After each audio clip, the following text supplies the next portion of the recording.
My stepsister leaked fake screenshots that got me fired and canceled online. While I was hiding in our attic, I found a box of letters that revealed her whole life was a lie. Her real father wasn't the man who raised her. He was a billionaire who didn't know she existed, and I decided to introduce them. My stepsister Ava and I were born 2 months apart. Same mother, different fathers. Her dad, Mark, had money and a last name that opened doors. My dad was a musician who left before I was born. That difference defined everything. Ava was the golden child. I was the reminder of Mom's past mistake. Ava got the private school, the designer clothes, the trust fund. I got hand-me-downs and a scholarship to state college. Ava's life was curated for Instagram. Mine was built on hustle. It worked for years. I kept my head down, built a career as a fact-checker at a reputable magazine, and stayed out of Ava's spotlight. But Ava didn't just want to be ahead. She needed me to be behind. The scandal started with a screenshot. A fake DM conversation where I supposedly sold confidential celebrity addresses to a stalker fan blog. It was sloppy work, pixelated, wrong font, but it didn't matter. It went viral. My name was tagged, my employer's inbox flooded. They called me into HR on a Tuesday morning. "We can't have this kind of liability, Sloan," the editor said, not meeting my eyes. The optics? I was suspended, then quietly let go a week later. My reputation in the industry was ash. Ava posted a vague, praying for my family during this difficult time story that same afternoon. The comments praised her strength. I knew it was her. The blog that posted the fake screenshots had previously featured her style tips. The digital trail was thin, but the motive was fat and obvious. She was cleaning house, removing the one person who knew her origin story. I couldn't afford my apartment. I moved back into my mother's house, into my old room that still smelled like teenage resentment. Ava was there, of course, sipping green smoothies in the sunroom. "So tragic," she sighed, not looking up from her phone. "Maybe you should try influencer work. Oh, wait." That night, while the house slept, I climbed into the attic. I was looking for my old portfolio, anything to rebuild my career from the rubble. In a dusty corner, behind my mother's wedding dress, I found a sealed cardboard box labeled Stephanie Old Letters. Inside were bundles of letters tied with faded ribbon, my mother's handwriting, and replies from a man whose name I didn't recognize, Alistair Grant. The dates were from the year before Ava was born. I read them under the light of my phone. They weren't love letters. They were negotiations. My mother, pregnant, writing to a man she'd had a brief secret affair with. A man she described as powerful, private, and unable to have a public scandal. She asked for nothing but discretion. His replies were cold, clinical. Agreements to provide financial support through a trust on the condition his name never be mentioned. The final letter confirmed the establishment of a fund for the child's education and welfare. It was signed by his lawyer, Isadora Vance. The child was Ava. The man Ava called Dad wasn't her father. Her real father was a ghost in expensive ink, a billionaire who paid to stay a secret. I sat in the dust, the truth heavy in my hands. Ava had spent her life building a castle on a lie, and I was holding the receipt. The letters changed everything, but they weren't enough. I needed proof.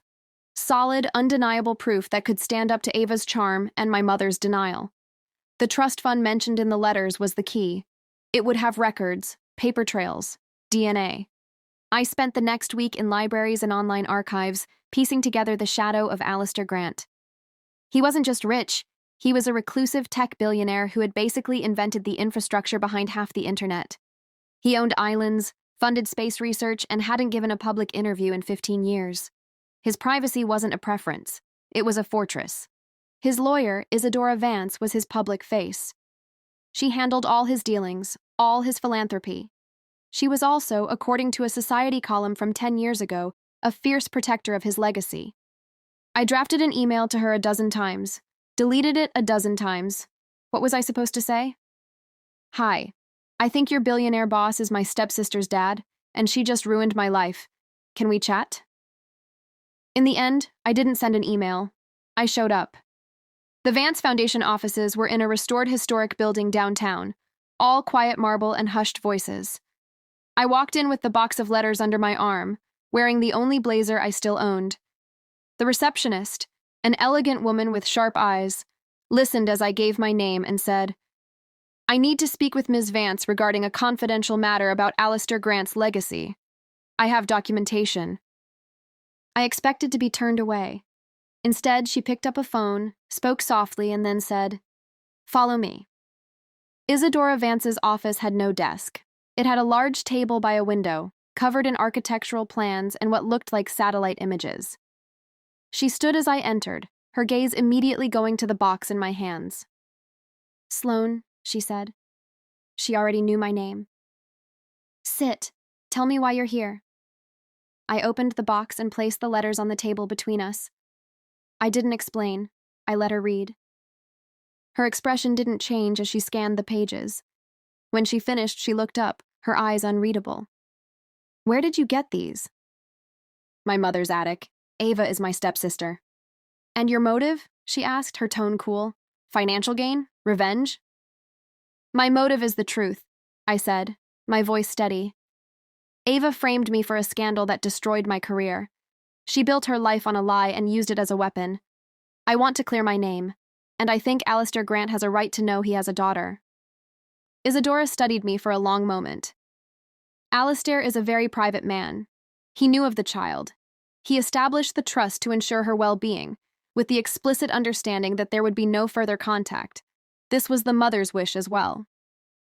"He doesn't know what she's become," I said. "He's funding a monster." A faint, almost imperceptible smile touched her lips. "You're not what I expected." She leaned back. "I will take this to Alistair, but I make no promises. If he agrees to meet, it will be on his terms. In the meantime, say nothing. To anyone." I agreed. I had no other move.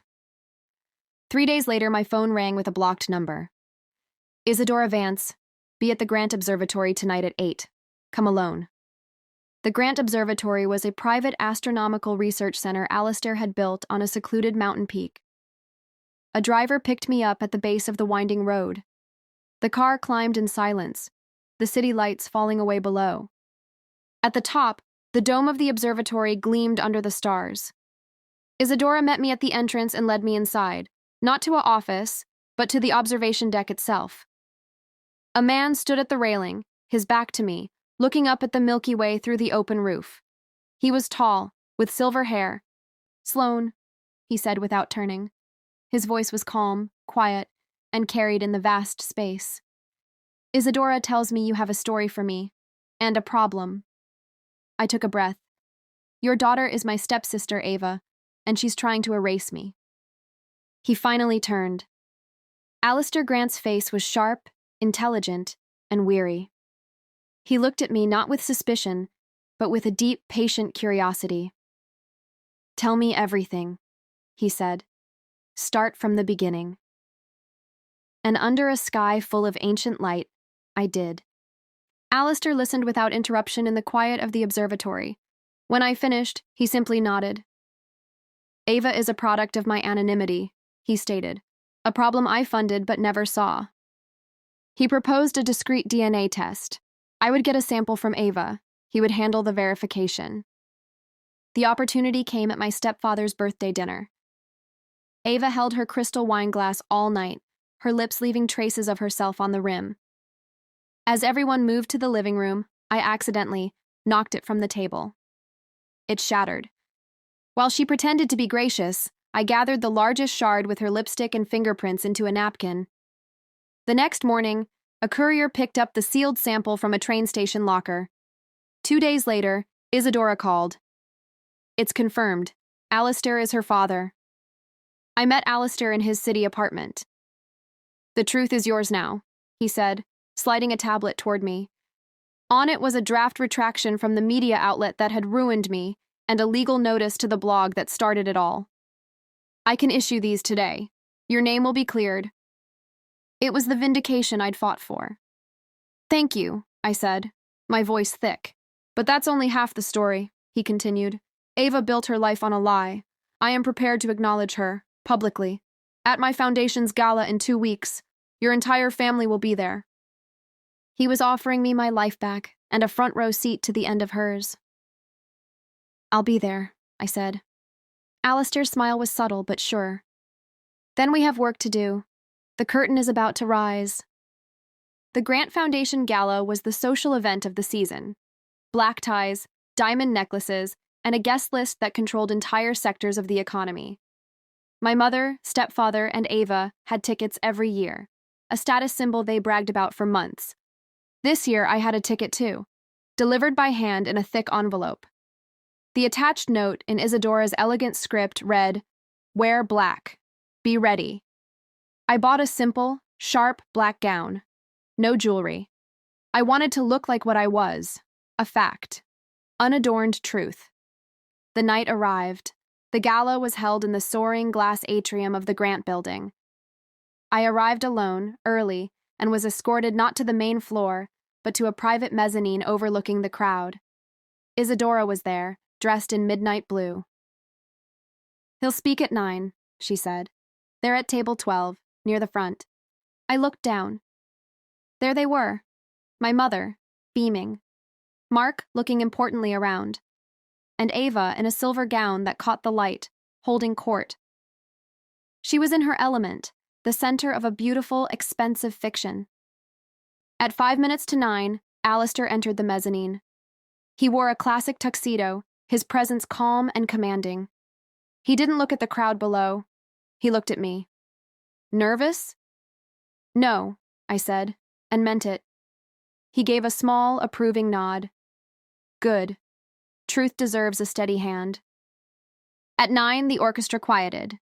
The CEO of the foundation took the stage for the usual welcome speech. Then he paused. "And now, the moment we seldom have the privilege to witness. Please welcome the founder of this foundation, Mr. Alistair Grant." A stunned murmur rippled through the ballroom as Alistair walked onto the stage. He rarely appeared. This was an event. He took the podium, adjusting the microphone. "Thank you," he said, his voice quiet but somehow filling the vast space. "I keep my private life private for good reason, but tonight I must break that tradition, because tonight is about legacy. And I have learned that my legacy has a face I have never seen." Every camera in the room was fixed on him. I saw Ava lean forward, her expression one of rapt fascination. She had no idea. "Decades ago," Alistair continued, "I made a choice for privacy that inadvertently created a shadow that grew into a person. I have recently confirmed, through rigorous means, that I have a biological daughter." The murmur became a wave of gasps and whispers. Ava's smile was frozen, confused. My mother had gone pale. "Her name," Alistair said, pausing for a breath of absolute silence, "is Ava." The air left the room. Ava's hand flew to her mouth. Mark stared, uncomprehending. My mother looked like she might faint. "For 26 years, she has lived a life supported by my resources but unknown to my heart. That ends tonight." He looked away from the crowd, his eyes lifting to the mezzanine. But blood is not the only measure of family. In uncovering this truth, I was guided by another young woman, one of integrity and courage. My daughter's stepsister, Sloane. "Sloane, please join me." A spotlight swung up to the mezzanine, blinding me for a second. I walked down the curved staircase, every eye on me. I felt Ava's gaze like a physical blow, shock, fury, utter betrayal. I reached the stage and stood beside Alistair. He placed a hand lightly on my shoulder, a gesture of alliance seen by everyone. "Sloane helped bring the truth to light. And the truth, however difficult, is the only foundation this family will move forward on. Effective immediately, my relationship with my daughter Ava will be defined by truth, not secrecy. And Sloane will have a permanent role in my foundation, overseeing its New Truth in Media initiative." He was doing more than acknowledging paternity. He was rewriting the family hierarchy in front of everyone who mattered. Ava was no longer the golden secret. She was the public consequence. And I was no longer the scandal. I was the curator of the truth that dethroned her. The applause was polite, confused, but growing. It wasn't for the drama. It was for Alistair's display of control. I looked down at table 12. Ava was crying, but not from joy, from the shattering of her entire world. My mother was clutching Mark's arm, her face a mask of horror. Mark just looked old and suddenly powerless. Alistair leaned into the microphone for his closing line, his voice soft but final. "Thank you for being here as we step from the shadows into the light." He took my arm and we walked off the stage together, leaving a silent earthquake behind us. The silence in the car ride home from the gala was thicker than the velvet ropes we'd left behind. My mother stared out the window, her jaw tight. Mark drove, his knuckles white on the steering wheel. Ava sat beside me, her body radiating a cold, trembling fury. No one spoke until we were inside the house. Then Ava turned on me, her composure gone, her face raw. "You did this," she seethed, her voice low and venomous. "You planned this to destroy me." "I didn't plan for your father to be a billionaire, Ava," I said, my tone flat. "I just wanted my name back. You're the one who built your life on a lie and tried to burn mine down to protect it." She took a step forward, but my mother cut in. "Sloane, how could you? This was a private family matter. You humiliated us in front of the entire city." "Ava humiliated me in front of the entire world with a fake scandal," I replied, looking at my mother. "You didn't say a word then. Why is her reputation more precious than mine?" My mother had no answer. Mark just shook his head, a man who'd just realized the foundation of his family was sand. A week later, the official documents arrived. The media retraction was published. My professional reputation was formally restored, with a public apology from the outlet. The blog that started the lie was shut down. My inbox began to fill with job offers and interview requests. Another envelope came, hand-delivered by Isadora.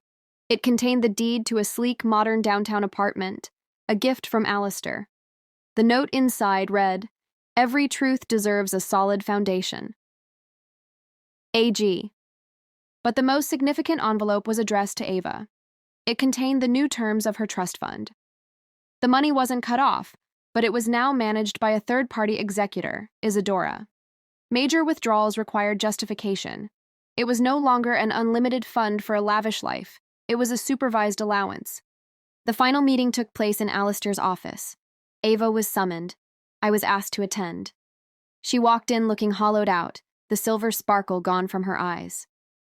Alistair was at his desk, flanked by Isadora. "Ava," he began, no warmth in his voice. "You exist because of my past discretion. You will continue to be provided for, but under new conditions. You will also begin meeting with a financial advisor and a therapist, both chosen by the foundation." She looked at him, her real father, and saw a judge. "And her?" Ava whispered, nodding toward me. "Sloane has shown integrity in the face of your dishonesty," Alistair said. "She has a role here if she wants it.